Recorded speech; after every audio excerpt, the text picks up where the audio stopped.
বিসমিল্লাহির রহমানির রাহিম। তাসিন, এগুলো আল কুরআনের আয়াত এবং আয়াত সুস্পষ্ট কিতাব। মুমিনদের জন্য পথ নির্দেশ ও সুসংবাদ। যারা নামাজ কায়েম করে, জাকাত প্রদান করে এবং পরকালে নিশ্চিত বিশ্বাস করে। যারা পরকালে বিশ্বাস করে না, আমি তাদের দৃষ্টিতে তাদের কর্মকাণ্ডকে সুশোভিত করে দিয়েছি। অতএব তারা উদভ্রান্ত হয়ে ঘুরে বেড়ায়। তাদের জন্যই রয়েছে মন্দ শাস্তি এবং তারাই পরকালে অধিক ক্ষতিগ্রস্ত। এবং আপনাকে কুরআন প্রদত্ত হচ্ছে প্রজ্ঞাময়, জ্ঞানময় আল্লাহর কাছ থেকে। যখন মূসা তাঁর পরিবার বর্গকে বললেন, আমি অগ্নি দেখেছি, এখন আমি সেখান থেকে তোমাদের জন্য কোনো খবর আনতে পারবো অথবা তোমাদের জন্য জ্বলন্ত অঙ্গার নিয়ে আসতে পারবো যাতে তোমরা আগুন পোহাতে পারো। অতঃপর যখন তিনি আগুনের কাছে আসলেন তখন আওয়াজ হল, ধন্য তিনি যিনি আগুনের স্থানে আছেন এবং যারা আগুনের আশেপাশে আছেন। বিশ্বজাহানের পালনকর্তা আল্লাহ পবিত্র ও মহিমান্বিত। হে মূসা, আমি আল্লাহ, প্রবল পরাক্রমশালী, প্রজ্ঞাময়। আপনি নিক্ষেপ করুন আপনার লাঠি। অতঃপর যখন তিনি তাকে সর্পের ন্যায় ছুটাছুটি করতে দেখলেন, তখন তিনি বিপরীত দিকে ছুটতে লাগলেন এবং পেছন ফিরেও দেখলেন না। হে মূসা, ভয় করবেন না, আমি যে রয়েছি, আমার কাছে পয়গম্বরগণ ভয় করেন না। তবে যে বাড়াবাড়ি করে এরপর মন্দ কর্মের পরিবর্তে সৎকর্ম করে, নিশ্চয় আমি ক্ষমাশীল, পরম দয়ালু। আপনার হাত আপনার বগলে ঢুকিয়ে দিন, সুশুভ্র হয়ে বের হবে নির্দোষ অবস্থায়। এগুলো ফেরাউন ও তার সম্প্রদায়ের কাছে আনিত 9টি নিদর্শনের অন্যতম। নিশ্চয় তারা ছিল পাপাচারী সম্প্রদায়। অতঃপর যখন তাদের কাছে আমার উজ্জ্বল নিদর্শনাবলী আগমন করল, তখন তারা বলল, এটা তো সুস্পষ্ট জাদু। তারা অন্যায় ও অহংকার করে নিদর্শনাবলীকে প্রত্যাখ্যান করল, যদিও তাদের অন্তর এগুলো সত্য বলে বিশ্বাস করেছিল। অতএব দেখুন অনর্থকারীদের পরিণাম কেমন হয়েছিল। আমি অবশ্যই দাউদ ও সুলায়মানকে জ্ঞান দান করেছিলাম। তাঁরা বলেছিলেন, আল্লাহর প্রশংসা, যিনি আমাদেরকে তাঁর অনেক মুমিন বান্দার উপর শ্রেষ্ঠত্ব দান করেছেন। সুলায়মান দাউদের উত্তরাধিকারী হয়েছিলেন। বলেছিলেন, হে লোক সকল, আমাকে উড়ন্ত পক্ষীকুলের ভাষা শিক্ষা দেয়া হয়েছে এবং আমাকে সবকিছু দেয়া হয়েছে। নিশ্চয় এটা সুস্পষ্ট শ্রেষ্ঠত্ব। সুলায়মানের সামনে তার সেনাবাহিনীকে সমবেত করা হল, জিন, মানুষ ও পক্ষীকুলকে। অতঃপর তাদেরকে বিভিন্ন ব্যূহে বিভক্ত করা হল। যখন তারা পিপীলিকা অধ্যুষিত উপত্যকায় পৌঁছাল, তখন এক পিপীলিকা বলল, হে পিপীলিকার দল, তোমরা তোমাদের গৃহে প্রবেশ করো, অন্যথায় সুলায়মান ও তার বাহিনী অজ্ঞাতসারে তোমাদেরকে পিষ্ট করে ফেলবে। তার কথা শুনে সুলায়মান মুচকি হাসলেন এবং বললেন, হে আমার পালনকর্তা, তুমি আমাকে সামর্থ্য দাও যাতে আমি তোমার সেই নিয়ামতের কৃতজ্ঞতা প্রকাশ করতে পারি, যা তুমি আমাকে ও আমার পিতা মাতাকে দান করেছ, এবং যাতে আমি তোমার পছন্দনীয় সৎকর্ম করতে পারি, এবং আমাকে নিজ অনুগ্রহে তোমার সৎকর্মপরায়ণ বান্দাদের অন্তর্ভুক্ত করো। সুলায়মান পক্ষীদের খোঁজ খবর নিলেন, অতঃপর বললেন, কি হল, হুদহুদকে দেখছি না কেন? নাকি সে অনুপস্থিত? আমি অবশ্যই তাকে কঠোর শাস্তি দেব কিংবা হত্যা করব, অথবা সে উপস্থিত করবে উপযুক্ত কারণ। কিছুক্ষণ পরেই হুদ এসে বলল, আপনি যা অবগত নন, আমি তা অবগত হয়েছি। আমি আপনার কাছে সাবা থেকে নিশ্চিত সংবাদ নিয়ে আগমন করেছি। আমি এক নারীকে সাবাবাসীদের উপর রাজত্ব করতে দেখেছি। তাকে সবকিছুই দেয়া হয়েছে এবং তার একটা বিরাট সিংহাসন আছে। আমি তাকে ও তার সম্প্রদায়কে দেখলাম, তারা আল্লাহর পরিবর্তে সূর্যকে সেজদা করছে। শয়তান তাদের দৃষ্টিতে তাদের কার্যাবলী সুশোভিত করে দিয়েছে। অতঃপর তাদেরকে সৎপথ থেকে নিবৃত্ত করেছে। অতএব তারা সৎপথ পায় না। তারা আল্লাহকে সেজদা করে না কেন, যিনি নভমণ্ডল ও ভূমণ্ডলের গোপন বস্তু প্রকাশ করেন এবং জানেন যা তোমরা গোপন করো ও যা প্রকাশ করো। আল্লাহ ব্যতীত কোনো উপাস্য নেই, তিনি মহা আরশের মালিক। সুলায়মান বললেন, এখন আমি দেখব তুমি সত্য বলছ না তুমি মিথ্যবাদী। তুমি আমার এই পত্র নিয়ে যাও এবং এটা তাদের কাছে অর্পণ করে। অতঃপর তাদের কাছ থেকে সরে পড়ে এবং দেখো তারা কি জবাব দেয়। বিলকিস বলল, হে পরিষদবর্গ, আমাকে একটি সম্মানিত পত্র দেয়া হয়েছে। সেই পত্র সুলাইমানের পক্ষ থেকে এবং তা এই সসীম দাতা পরম দয়ালু আল্লাহর নামে শুরু। আমার মোকাবেলায় শক্তি প্রদর্শন করো না এবং বশ্যতা স্বীকার করে আমার কাছে উপস্থিত হও। বিলকিস বলল, হে পরিষদবর্গ, আমাকে আমার কাজে পরামর্শ দাও। তোমাদের উপস্থিতি ব্যতিরেকে আমি কোনো কাজে সিদ্ধান্ত গ্রহণ করি না। তারা বলল, আমরা শক্তিশালী এবং কঠোর যোদ্ধা। এখন সিদ্ধান্ত গ্রহণের ক্ষমতা আপনারই। অতএব আপনি ভেবে দেখুন আমাদের কে কি আদেশ করবেন। সে বলল, রাজা বাদশারা যখন কোনো জনপদে প্রবেশ করে তখন তাকে বিপর্যস্ত করে দেয় এবং সেখানকার সম্ভ্রান্ত ব্যক্তিবর্গকে অপদস্থ করে। তারাও এরূপই করবে। আমি তার কাছে কিছু উপঢৌকন পাঠাচ্ছি, দেখি প্রেরিত লোকেরা কি জবাব আনে। অতঃপর যখন দূত সুলাইমানের কাছে আগমন করল তখন সুলাইমান বললেন, তোমরা কি ধনসম্পদ দ্বারা আমাকে সাহায্য করতে চাও? আল্লাহ আমাকে যা দিয়েছেন তা তোমাদেরকে প্রদত্ত বস্তু থেকে উত্তম। বরং তোমরাই তোমাদের উপঢৌকন নিয়ে সুখে থাকো, ফিরে যাও তাদের কাছে। এখন অবশ্যই আমি তাদের বিরুদ্ধে এক সৈন্যবাহিনী নিয়ে আসব যার মোকাবেলা করার শক্তি তাদের নেই। আমি অবশ্যই তাদেরকে অপদস্থ করে সেখান থেকে বহিষ্কৃত করব এবং তারা হবে লাঞ্ছিত। সুলাইমান বললেন, হে পরিষদবর্গ, তারা আত্মসমর্পণ করে আমার কাছে আসার পূর্বে কে বিলকিসের সিংহাসন আমাকে এনে দেবে?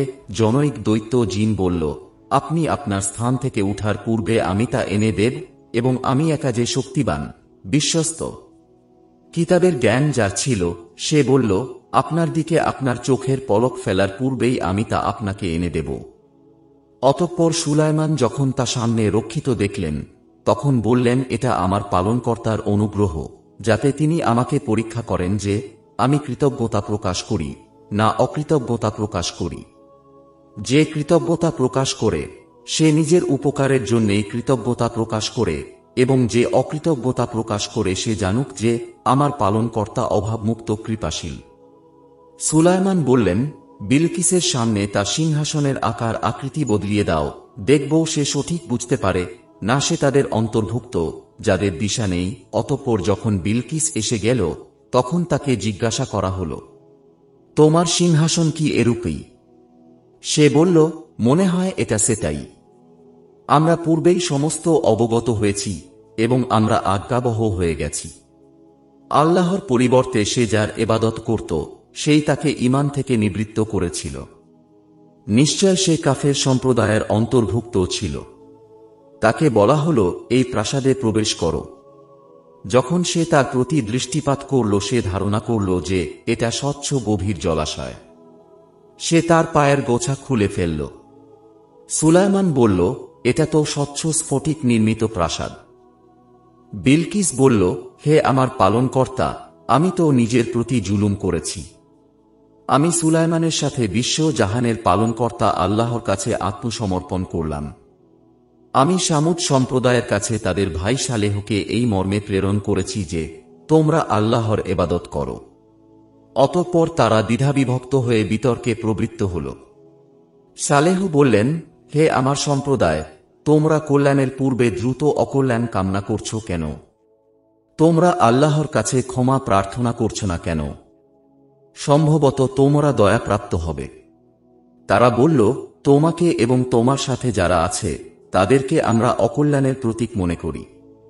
সালেহ বললেন, তোমাদের মঙ্গলামঙ্গল আল্লাহর কাছে, বরং তোমরা এমন সম্প্রদায় যাদেরকে পরীক্ষা করা হচ্ছে। আর সেই শহরে ছিল এমন একজন ব্যক্তি যারা দেশময় অনর্থ সৃষ্টি করে বেড়াত এবং সংশোধন করত না। তারা বলল, তোমরা পরস্পরে আল্লাহর নামে শপথ গ্রহণ করো যে আমরা রাত্রিকালে তাকে ও তার পরিবারবর্গকে হত্যা করব। অতঃপর তার দাবিদারকে বলে দেব যে তার পরিবারবর্গের হত্যাকাণ্ড আমরা প্রত্যক্ষ করিনি। আমরা নিশ্চয়ই সত্যবাদী। তারা এক চক্রান্ত করেছিল এবং আমিও এক চক্রান্ত করেছিলাম, কিন্তু তারা বুঝতে পারেনি। অতএব দেখো তাদের চক্রান্তের পরিণাম। আমি অবশ্যই তাদেরকে এবং তাদের সম্প্রদায়কে নাস্তানাবুদ করে দিয়েছি। এই তো তাদের বাড়িঘর তাদের অবিশ্বাসের কারণে জনশূন্য অবস্থায় পড়ে আছে। নিশ্চয় এতে জ্ঞানী সম্প্রদায়ের জন্য নিদর্শন আছে। যারা বিশ্বাস স্থাপন করেছিল এবং পরহেজগার ছিল, তাদেরকে আমি উদ্ধার করেছি। স্মরণ করো লূতের কথা, তিনি তাঁর কওমকে বলেছিলেন, তোমরা কেন অশ্লীল কাজ করছ? অথচ এর পরিণতির কথা তোমরা অবগত আছো। তোমরা কি কামতৃপ্তির জন্য নারীদেরকে ছেড়ে পুরুষে উপগত হবে? তোমরা তো এক বর্বর সম্প্রদায়। উত্তরে তাঁর কওম শুধু এ কথাটিই বলল, লূত পরিবারকে তোমাদের জনপদ থেকে বের করে দাও। এরা তো এমন লোক যারা শুধু পাকপবিত্র সাজতে চায়। অতঃপর তাঁকে ও তাঁর পরিবারবর্গকে উদ্ধার করলাম তাঁর স্ত্রী ছাড়া। কেননা তার জন্য ধ্বংসপ্রাপ্তদের ভাগ্যই নির্ধারিত করেছিলাম, আর তাদের উপর বর্ষণ করেছিলাম মুষলধারে বৃষ্টি। সেই সতর্ককৃতদের উপর কতই না মারাত্মক ছিল সে বৃষ্টি। বলো, সকল প্রশংসাই আল্লাহর এবং শান্তি তাঁর মনোনীত বান্দাগণের প্রতি। শ্রেষ্ঠ কে? আল্লাহ না ওরা তারা যাদেরকে শরীক সাব্যস্ত করে। বলো তো কে সৃষ্টি করেছেন নভমণ্ডল ও ভূমণ্ডল এবং আকাশ থেকে তোমাদের জন্য বর্ষণ করেছেন পানি। অতঃপর তা দ্বারা আমি মনোরম বাগান সৃষ্টি করেছি। তার বৃক্ষাদি উৎপন্ন করার শক্তি তোমাদের নেই। অতএব আল্লাহর সাথে অন্য কোনো উপাস্য আছে কি? বরং তারা সত্যবিচ্যুত সম্প্রদায়। বলো তো কে পৃথিবীকে বাষ্পযোগী করেছেন এবং তার মাঝে মাঝে নদ নদী প্রবাহিত করেছেন এবং তাকে স্থিত রাখার জন্য পর্বত স্থাপন করেছেন এবং দুই সমুদ্রের মাঝখানে অন্তরায় রেখেছেন। অতএব আল্লাহর সাথে অন্য কোনো উপাস্য আছে কি? বরং তাদের অধিকাংশই জানে না। বলো তো কে নিঃসহায়ের ডাকে সাড়া দেন যখন সে ডাকে এবং কষ্ট দূরীভূত করেন এবং তোমাদেরকে পৃথিবীতে পূর্ববর্তীদের স্থলাভিষিক্ত করেন। সুতরাং আল্লাহর সাথে অন্য কোনো উপাস্য আছে কি? তোমরা অতি সামান্যই ধ্যান করো। বলো তো কে তোমাদেরকে জ্বলে ও স্থলে অন্ধকারে পথ দেখান এবং যিনি তাঁর অনুগ্রহের পূর্বে সুসংবাদবাহী বাতাস প্রেরণ করেন। অতএব আল্লাহর সাথে অন্য কোনো উপাস্য আছে কি? তারা যাকে শরীক করে আল্লাহ তা থেকে অনেক ঊর্ধ্বে। বলো তো কে প্রথমবার সৃষ্টি করেন অতঃপর তাকে পুনরায় সৃষ্টি করবেন এবং কে তোমাদেরকে আকাশ ও মর্ত, কে রিজিক দান করেন? সুতরাং আল্লাহর সাথে অন্য কোনো উপাস্য আছে কি? বলুন, তোমরা যদি সত্যবাদী হও তবে তোমাদের প্রমাণ উপস্থিত করো। বলুন, আল্লাহ ব্যতীত নভমণ্ডল ও ভূমণ্ডলে কেউ গায়েবের খবর জানে না এবং তারা জানে না যে তারা কখন পুনরুজ্জীবিত হবে। বরং পরকাল সম্পর্কে তাদের জ্ঞান নিঃশেষ হয়ে গেছে, বরং তারা এ বিষয়ে সন্দেহ পোষণ করছে, বরং এ বিষয়ে তারা অন্ধ। কাফেররা বলে, যখন আমরা ও আমাদের বাপ দাদারা মৃত্তিকা হয়ে যাব তখনও কি আমাদেরকে পুনরুত্থিত করা হবে? এই ওয়াদা প্রাপ্ত হয়েছি আমরা এবং পূর্ব থেকেই আমাদের বাপ দাদারা। এটা তো পূর্ববর্তীদের উপকথা বই, কিছু নয়। বলুন, পৃথিবী পরিভ্রমণ করো এবং দেখো অপরাধীদের পরিণতি কি হয়েছে। তাদের কারণে আপনি দুঃখিত হবেন না এবং তারা যে চক্রান্ত করেছে এতে মনক্ষুণ্ণ হবেন না। তারা বলে, তোমরা যদি সত্যবাদী হও তবে বলো, এই ওয়াদা কখন পূর্ণ হবে? বলুন, অসম্ভব কি? তোমরা যত দ্রুত কামনা করছ। তাদের কিয়দংশ তোমাদের পিঠের উপর এসে গেছে। আপনার পালনকর্তা মানুষের প্রতি অনুগ্রহশীল, কিন্তু তাদের অধিকাংশই কৃতজ্ঞতা প্রকাশ করে না। তাদের অন্তর যা গোপন করে এবং যা প্রকাশ করে আপনার পালনকর্তা অবশ্যই তা জানেন। আকাশে ও পৃথিবীতে এমন কোনো গোপন ভেদ নেই যা সুস্পষ্ট কিতাবে না আছে। এই কুরআন বনি ইসরাইল যেসব বিষয়ে মতবিরোধ করে তার অধিকাংশ তাদের কাছে বর্ণনা করে এবং নিশ্চিতই এটা মুমিনদের জন্য হেদায়েত ও রহমত। আপনার পালনকর্তা নিজ শাসন ক্ষমতা অনুযায়ী তাদের মধ্যে ফয়সালা করে দেবেন। তিনি পরাক্রমশালী, সুবিজ্ঞ। অতএব আপনি আল্লাহর উপর ভরসা করুন।